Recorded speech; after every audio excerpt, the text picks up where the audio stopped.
বাংলাদেশের রাষ্ট্রপতিদের ইতিহাস। কে হতে পারেন পরবর্তী রাষ্ট্রপতি? বাংলাদেশের সবচেয়ে সম্মানজনক সাংবিধানিক পদ হলো রাষ্ট্রপতি। কিন্তু এই পদে বসা মানুষগুলো কি শুধু আনুষ্ঠানিক দায়িত্ব পালন করেছেন, নাকি কখনো পরম ক্ষমতার কেন্দ্রবিন্দু, আবার কখনো নিছক অলংকারিক পদ? প্রতিষ্ঠার পর থেকে এ পর্যন্ত বঙ্গভবনে বসা রাষ্ট্রপতিদের গল্পটা কতটা রোমাঞ্চকর আর কতটা বিতর্কিত?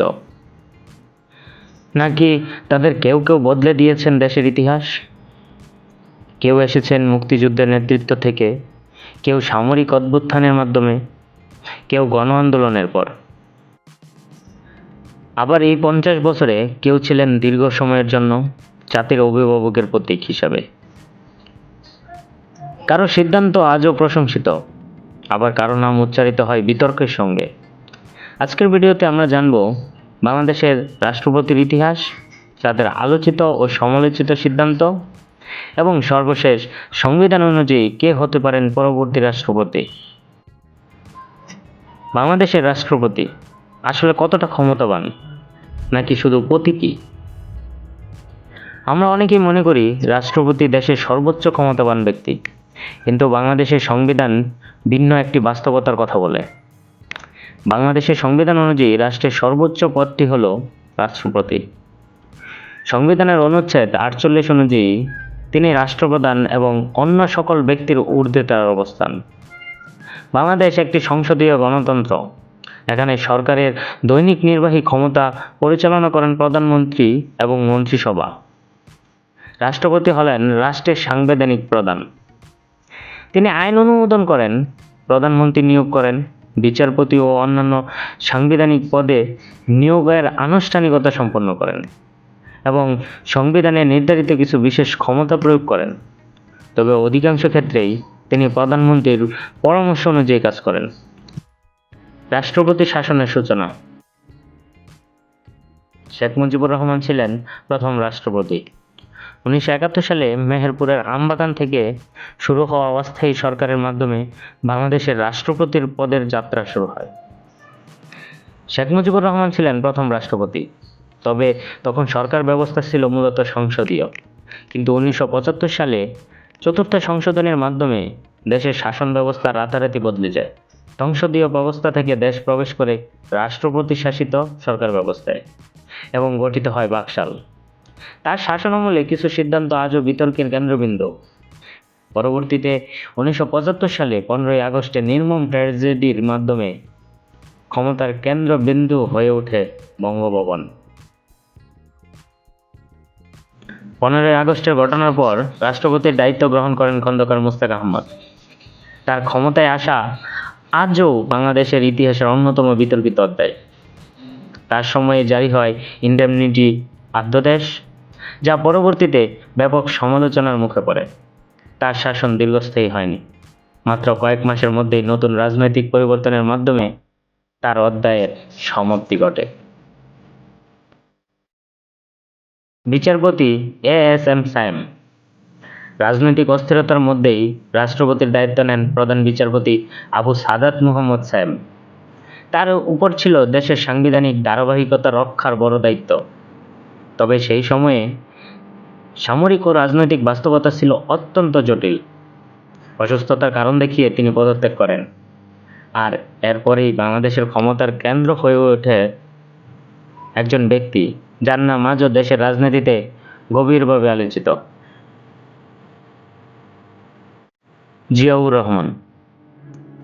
তৎকালীন সেনাপ্রধান জিয়াউর রহমান 1977 সালে তিনি রাষ্ট্রপতির দায়িত্ব নেন।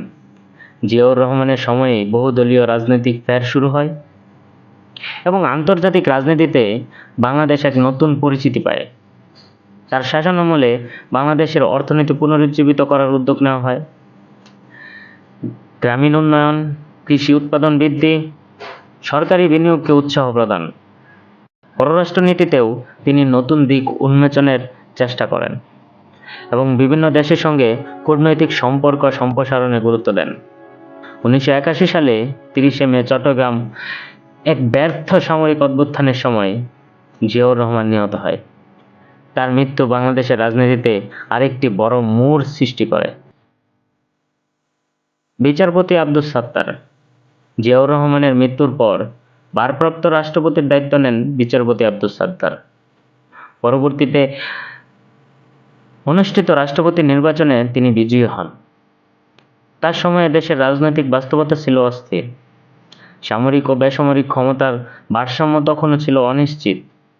অবশেষে 1982 সালে সেনাপ্রধান হুসেইন মুহাম্মদ এরশাদ রক্তপাতহীন অভ্যুত্থানের মাধ্যমে ক্ষমতা গ্রহণ করেন।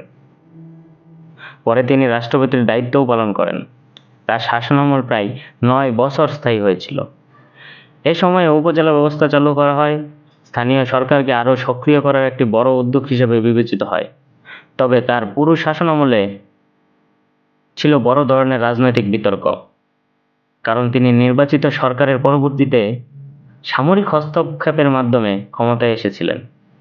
বিরোধী দল, ছাত্র সমাজ এবং নাগরিক সমাজ দীর্ঘদিন গণতন্ত্র পুনঃপ্রতিষ্ঠার দাবিতে আন্দোলন চালায়। 1990 সালে ব্যাপক গণ আন্দোলনের মুখে এরশাদ পদত্যাগ করেন। শাহাবুদ্দিন আহমেদ পরবর্তীতে রাষ্ট্রপতির পদে আসেন এমন একজন ব্যক্তি যিনি রাজনীতিবিদ নন, সামরিক কর্মকর্তা নন, বরং একজন প্রধান বিচারপতি, শাহাবুদ্দিন আহমেদ। তার নেতৃত্বে একটি অন্তর্বর্তীকালীন সরকার গঠিত হয় এবং 1991 সালে জাতীয় নির্বাচন অনুষ্ঠিত হয়। অনেক বিশ্লেষকদের মতে এই নির্বাচন বাংলাদেশের গণতন্ত্র যাত্রায় একটি গুরুত্বপূর্ণ মাইলফলক। পরবর্তীতে সংসদীয় শাসন ব্যবস্থার পুনর্বর্তনের ফলে তিনি দায়িত্ব ছেড়ে বিচার বিভাগে ফিরে যান।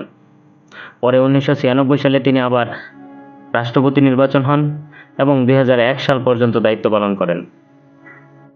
আব্দুর রহমান বিশ্বাস 1991 সালে রাষ্ট্রপতি হন আব্দুর রহমান বিশ্বাস। এটি ছিল সংসদীয় গণতন্ত্রে ফিরে আসার পর প্রথম পূর্ণাঙ্গ রাষ্ট্রপতি হিসেবে তার দায়িত্ব পালন। AQM বদরুদ্দোজা চৌধুরী 2001 সালে রাষ্ট্রপতি নির্বাচন হন AQM বদরুদ্দোজা চৌধুরী।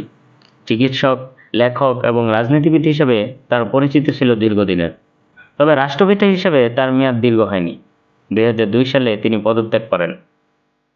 ইয়াজউদ্দিন আহমেদ 2002 সালে রাষ্ট্রপতির দায়িত্ব নেন অধ্যাপক ইয়াজউদ্দিন আহমেদ। তার মেয়াদকালে সবচেয়ে আলোচিত অধ্যায় আসে 2006 সালে। সংকটের কেন্দ্রবিন্দু বলা হয় রাষ্ট্রপতি ইয়াজউদ্দিন আহমেদকে। তৎকালীন রাজনৈতিক সংকটের সময় তিনি রাষ্ট্রপতির পাশাপাশি প্রধান উপদেষ্টার দায়িত্ব গ্রহণ করেন। এই সিদ্ধান্তকে ঘিরে তীব্র রাজনৈতিক বিরোধ সৃষ্টি হয়। পরিস্থিতি ক্রমেই জটিল হয়ে ওঠে এবং 2007 সালে জারি করা হয় জরুরি অবস্থা। পরবর্তীতে একটি তত্ত্বাবধায়ক সরকার দায়িত্ব গ্রহণ করে। সেই সময়ে রাজনৈতিক সংকট আরও গভীর হয়ে পড়ে। রাষ্ট্রপতি ইয়াজউদ্দিন আহমেদ নিজেই নিজেকে প্রধান উপদেষ্টার পদে বসিয়ে এক নজিরবিহীন সাংবিধানিক সংকট তৈরি করেন, যা দেশকে ঠেলে দেয় 2007 সালে আলোচিত সেই 1/11 জরুরি শাসনের দিকে। জিল্লুর রহমান 2009 সালে রাষ্ট্রপতি নির্বাচিত হন জিল্লুর রহমান। দীর্ঘ রাজনৈতিক অভিজ্ঞতার কারণে তিনি পরিচিত ছিলেন একজন শান্ত, অভিজ্ঞ নেতা হিসেবে। তবে 2013 সালে দায়িত্ব পালন অবস্থায় তার মৃত্যু হয়। আব্দুল হামিদ জিল্লুর রহমানের মৃত্যুর পর ভারপ্রাপ্ত রাষ্ট্রপতির দায়িত্ব পালন করেন আব্দুল হামিদ। পরবর্তীতে তিনি রাষ্ট্রপতি নির্বাচিত হন এবং দ্বিতীয় মেয়াদেও দায়িত্ব পালন করেন। বাংলাদেশের ইতিহাসে তিনি সবচেয়ে দীর্ঘ সময় রাষ্ট্রপতির দায়িত্ব পালন করেছেন। মোহাম্মদ শাহাবুদ্দিন চুপ্পু 2023 সালে দেশের 22তম রাষ্ট্রপতি হিসেবে দায়িত্ব নেন মোহাম্মদ শাহাবুদ্দিন চুপ্পু। 24 জুলাই 2026 বিকাল 4:30 রাষ্ট্রপতি চুপ্পু শারীরিক অসুস্থতার কারণ দেখিয়ে তিনি পদত্যাগ করেন এবং অস্থায়ী রাষ্ট্রপতি হিসেবে স্পিকার মেজর অবসরপ্রাপ্ত হাফিজ উদ্দিন আহমেদ বীর বিক্রম দায়িত্ব গ্রহণ করেন। বর্তমান রাজনৈতিক পরিবর্তন এবং সাংবিধানিক সংস্কারের দাবির মুখে এখন সবচেয়ে বড় প্রশ্ন, কে হচ্ছেন পরবর্তী রাষ্ট্রপতি? রাজনৈতিক বিশ্লেষকদের মতে এবারের রাষ্ট্রপতি নির্বাচন বিগত সময়ের মতো কেবল একটি দলের রাজনৈতিক সিদ্ধান্তের উপর ভিত্তি নাও হতে পারে। তবে গণমাধ্যম, রাজনৈতিক অঙ্গন, সামাজিক মাধ্যম এবং মন্ত্রীপাড়ায় সম্ভাব্য প্রার্থী হিসেবে স্পিকার মেজর অবসরপ্রাপ্ত হাফিজ উদ্দিন আহমেদ বীর বিক্রম, মির্জা ফখরুল ইসলাম আলমগীর, খন্দকার মোশাররফ হোসেন ও আব্দুল মঈন খানের নামও আলোচনায় রয়েছে। বাংলাদেশের 50 বছরের বেশি সময়ের ইতিহাসে বঙ্গভবন দেখেছে বহু উত্থান পতন, রাজনৈতিক চাল এবং ঐতিহাসিক মুহূর্ত। আপনার মতে বর্তমান পরিস্থিতি এবং প্রেক্ষাপটে বাংলাদেশের পরবর্তী রাষ্ট্রপতি হিসেবে কেমন ব্যক্তিত্বকে বঙ্গভবনে দেখা উচিত? আপনার মতামত কমেন্টে জানান। ভিডিওটি ভালো লাগলে লাইক দিন এবং এমন তথ্যবহুল ভিডিও আরও দেখতে চ্যানেলটি সাবস্ক্রাইব করে রাখুন। ধন্যবাদ।